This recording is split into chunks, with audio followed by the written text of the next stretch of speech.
नमस्कार विद्यार्थी मुलांनो आज मी घेऊन आले आहे इयत्ता 8वीची मराठी पाठ्यपुस्तक सुलभ भारतीमधून धडा आहे 13वा आणि या धड्याचे नाव आहे संतवाणी. मुलांनो, आपण इथे दोन संतवाणी बघूया. एक तर संत सेना महाराजांची आहे आणि दुसरी आहे ती संत चोखामेळाची. तर सर्वप्रथम आपण संत सेना महाराजांची संतवाणी पाहूया. तर सर्वप्रथम संत सेना महाराजाबद्दल थोडीशी माहिती घेऊया. ती अशी आहे मुलांनो, संत सेना महाराज हे 13व्या शतकाचे उत्तरार्ध आहेत. प्रसिद्ध संत कवी आहे आणि संत ज्ञानेश्वर व संत नामदेव यांचे समकालीन संत सेना महाराज पंढरीचे हे वारकरी पण होते आणि त्यांच्या नावावर सुमारे 150 अभंग सुद्धा आढळतात. तर चला पाहूया थोडीशी अजून माहिती ती संताबद्दल. मुलांनो, संत सेना महाराज यांचा जन्म मध्य प्रदेशातील बांधवगडमधील असं म्हणलं जातं. त्यांचा मूळ व्यवसाय होता नाभिकांचा होता आणि बादशहाकडे हजामत करण्याचा त्यांना मान होता. त्यांच्या अभंगात देव आणि भक्ती याचे नाते दिसून येत होते. सेना महाराजांची अभंगातून भक्तिरसाची उपासना केलेली आढळते.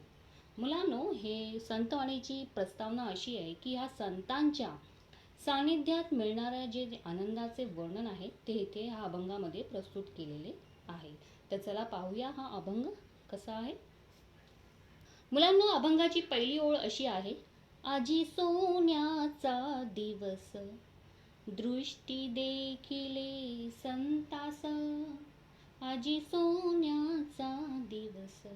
मुलांनो, या अभंगाचा भावार्थ असा आहे की ते संत सेना महाराजांनी या अभंगात संतांच्या दर्शनाने आजचा दिवस सोन्यासारखा झाला आहे असे वर्णन केले आहे. त्यांच्या दर्शनाने त्यांना अपार आनंद झाला आहे.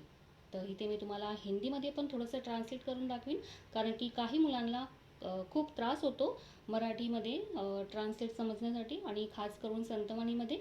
तर मी हिंदीमध्ये पण तुम्हाला सांगते. ते असं आहे. बच्चों, आपको पता ही होगा कि ये संतवाणी जो है, ये अभंग ये संत सेना महाराजन ने लिखी है और ये संत सेना महाराज इस अभंग में सभी संतों के दर्शन को सोने का दिन बताते हैं. वो कहते हैं कि सभी संतों के दर्शन से उनका आज का दिन सोने के समान हो गया है. इस तरह से वो वर्णन कर रहे हैं कि उनके दर्शन मात्र से उन्हें अपार आनंद की प्राप्ति हुई है. वो इस तरह है, तो इसीलिए इन्हें आज का दिन सोने के समान दृष्टि गुरुत हो रहा है. तो चलिए देखते हैं अगला अभंग. वो इस तरह से है. जीवा सुख झाले माझे माहेर भेटले. मुलांनो, या अभंगाचे भावार्थ असे आहे की ते सासरी गेलेल्या मुलीला माहेरी जसा आनंद होतो, माहेरची माणसं पाहून ती अत्यंत प्रसन्न होते, तसेच सेना महाराजांना इथे संतांना पाहून झाले आहे. जणू काही आपले माहेरच आपल्याला भेटले आहे असे त्यांना वाटते. तितकाच आनंद त्यांना झाला आहे असे या अभंगात ते म्हणतात आहे. तो चला पाहूया हिंदी में.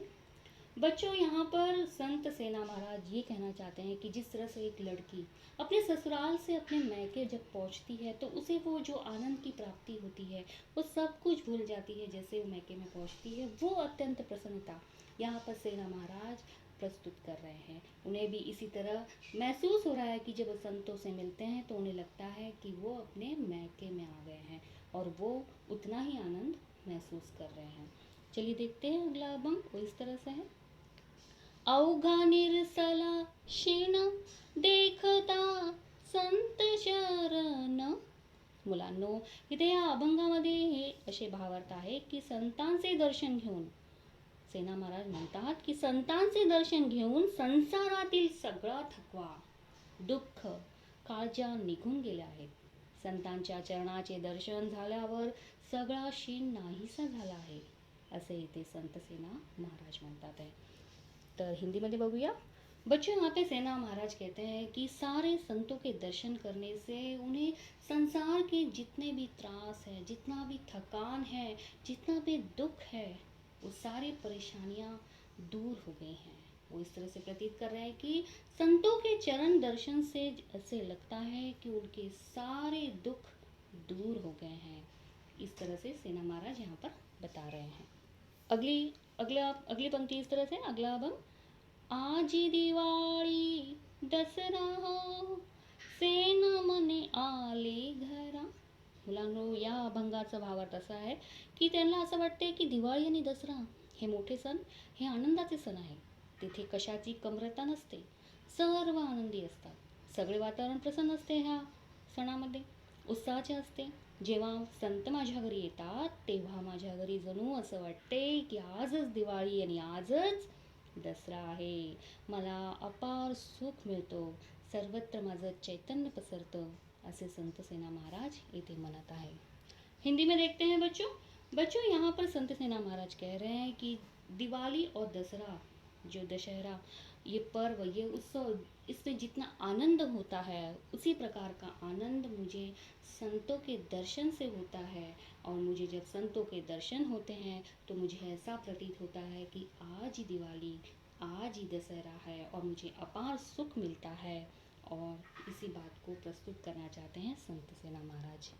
मुलांनो, या अभंगाच्या संबंधित काही शब्द दिले ते तुम्हाला परीक्षा हेतू खूप उपयोगी पडतील. ते असे आहे, आजी म्हणजे मुलांनो आज, आणि सोन्याचा म्हणजे सोन्यासारखा, सोन्याचा, दृष्टी म्हणजे डोळे, आणि देखील म्हणजे पाहिले, अवघा म्हणजे संपूर्ण, आणि निरसला म्हणजे दूर होणे, नाहीसे होणे, आणि माहेर म्हणजे विवाह झालेल्या मुलीच्या आईवडिलांचे घर असते त्याला माहेर म्हणतात.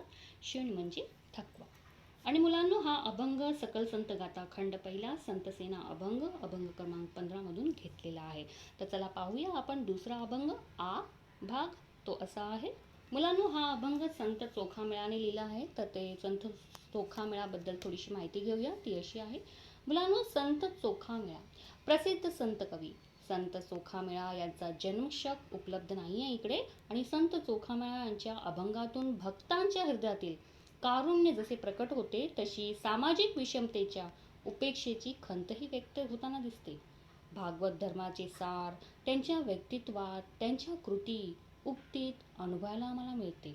मुलांनो, इथे ह्या अभंगाची प्रस्तावना अशी आहे की ह्या संतांच्या सहवासात राहून मिळणाऱ्या आनंदाचे वर्णन संत चोखामेळांनी प्रस्तुत ह्या अभंगात केलेले आहे. ते असे आहे. तर चला पाहूया पहिला अभंग.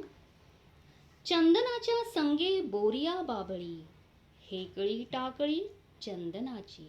मुलांनो, या अभंगाचे भावार्थ असे आहे की इथे संत चोखामेळा यांनी संतवाणी या अभंगात संतांच्या सानिध्यात राहिल्यास सामान्यमध्येही असामान्य फरक होऊ शकतो हे उदाहरण पटवून दिले आहे.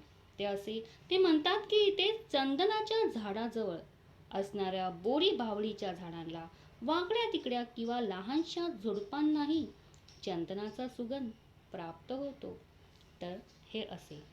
बच्चों, यहाँ पर संत चोखामेळा ये बताना चाहते हैं इस संतवाणी और इस अभंग के द्वारा कि वो कहते हैं कि संतों के सानिध्य में रहकर, संतों के साथ रहकर एक सामान्य इंसान में भी फर्क हो जाता है, उसकी कुछ तो प्रेरणा उसे मिल ही जाती है. इसलिए यहाँ पे ये उदाहरण के द्वारा प्रस्तुत करते हैं कि जिस तरह से चंदन के पेड़ में, बच्चों यहाँ पर बताया गया है कि चंदन के पेड़ के इर्द गिर्द जो भाबरी के, यानी पे यहाँ भाबड़ी जो कहा गया है वो कांटे वाले पेड़, और कुछ बोरी के पेड़ बताए गए हैं, बबूल ट्री उसे कहा जाता है.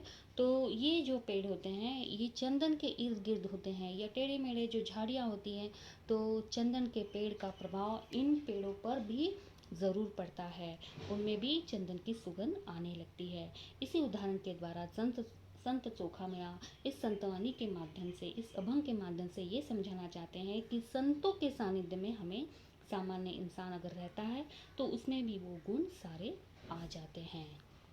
चलिए देखते हैं अगला अभंग. वो इस तरह से है. संतांची या संगे अभाविक जन, त्यांच्या दर्शने तेची होती. मुलांनो, या अभंगाचे भावार्थ असे आहे की संतांच्या सहवासात जर अभाविक, नास्तिक लोक राहिले तर त्यांच्या दर्शनानेही ते सज्जन, आस्तिक व भाविक होतात. हे असं आहे. हिंदीमध्ये पाहूया. मुलांनो, बच्चों, यहाँ पर संतों के सहवास में, संतों के सानिध्य में जो अभाविक होते हैं, नास्तिक लोग होते हैं, वो लोग भी अगर रहते हैं तो वो भी संतों के दर्शन से, उनके सानिध्य में रहकर वे सज्जन और आस्तिक व भाविक हो जाते हैं. ऐसा इस अभंग के द्वारा बताया गया है. चलिए देखते हैं अगला अभंग. वो इस तरह से है. चोखा म्हणे ऐसा परमार्थ साधावा, नाही तरी भार व्हावा खरा ऐसा. मुलांनो, या अभंगाचा भावार्थ असा आहे की इथे चोखामेळा म्हणतात की जन्मास येऊन खरा परमार्थ साधला पाहिजे, नाहीतर मनुष्य जन्म मिळून भूमीस भार झाला असे होईल. संतांच्या सानिध्याने आपले जीवन पावन करून घेतले पाहिजे. बच्चों, यहाँ पर चोखा मेला कहते हैं कि अपने जन्म को सार्थक बनाए, परमार्थ बनाए. इस मनुष्य जन्म को भूमि में यूं ही बिखेर न दे. संतों के सानिध्य में रह के अपने जीवन को पावन करें, समृद्धि करें और अच्छे साथ संतों के साथ रह के उनसे प्रेरणा लें. इस तरह से यह यहाँ पर सारे अभंग समाप्त होते हैं. कुछ शब्दार्थ हैं जो इस अभंग से संबंधित है, जो आपको परीक्षा की दृष्टि से बहुत ही उपयोगी सिद्ध हो सकते हैं. वो इस तरह से है.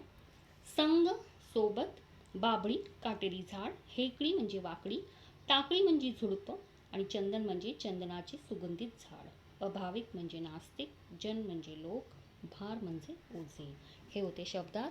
आणि मुलांनो, ही सकल संत गाथा खंड पहिला संत चोखामेळा अभंग आहे. हा अभंग क्रमांक 67 आहे. तर हे होते आपले पहिले आणि दुसरे अभंग. ही होती आपली संतवाणी. मुलांनो, हा माझा छोटासा प्रयास होता की तुम्हाला हे हिंदी आणि मराठी दोघांमधून मी तुम्हाला पाहिजे तेवढे सुगम योजनेमुळे तुम्हाला हा अभंग व्यवस्थित समजून टाकू. हा माझा छोटासा प्रयास होता. तर तुम्हाला हा अभंग आवडलाच असेल आणि समजलाच असेल. आणि जर तुम्हाला समजलं असेल तर तुम्ही हे व्हिडिओ पुढे जरूर शेअर करा. तुमच्या मित्रांना पण हा उपयोगी सिद्ध होईल.